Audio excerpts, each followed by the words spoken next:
therapy through art happening at the Hyattsville Library. So tell us about that. Sure, happy to give you some of the background and the history behind the program coming here to the Hyattsville Library.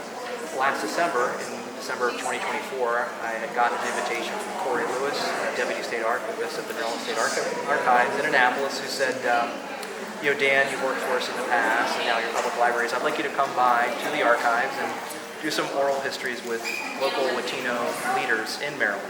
So I said, sure, I'm up for that. And when I got there were a variety of different Latino leaders to interview, and one of them was Jesse Raudales. And I did the interview with Jesse, and as we were ending and wrapping that up, Jesse said, I think, Dan, we should connect because I'm a Prince George's County resident, and you're in the library in Hyattsville. Let's try to find a time to meet after the holidays in the New Year. So I said, sure. And we traded some notes via email, and he actually sent me a nice holiday card in December, and I sent him a hello from Hyattsville card just saying looking forward to meeting you. And I spoke with my supervisor, Prince George's County Library System, West Area Manager Heather Jackson, and we sat down and said, let's get Jesse on our calendar to meet. So we met with Jesse here at the Hyattsville Library in early March, and we're just trading ideas. And Jesse started to talk about art and how art can be transformative for youth. And Heather thought, well, have you done youth programs with art? And Jesse talked about some of his experiences doing that kind of work. And I just thought, well, Jesse, send us some information via email on what you would need to launch the program.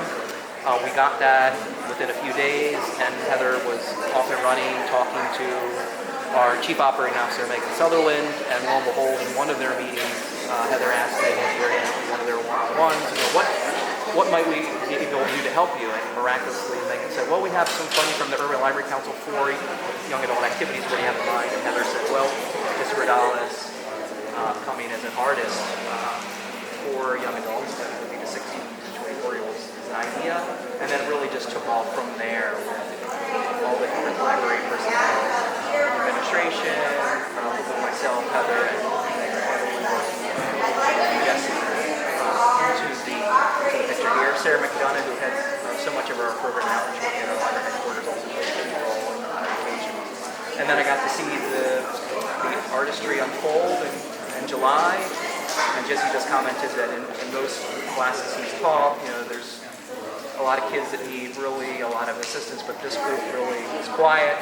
They did their artwork. And I was here one day, it was a Wednesday in July. I believe it was a little bit after the 4th of July, so that July 9th. And there was a lightning storm, and we had lost power for a few minutes before a generator could kick on.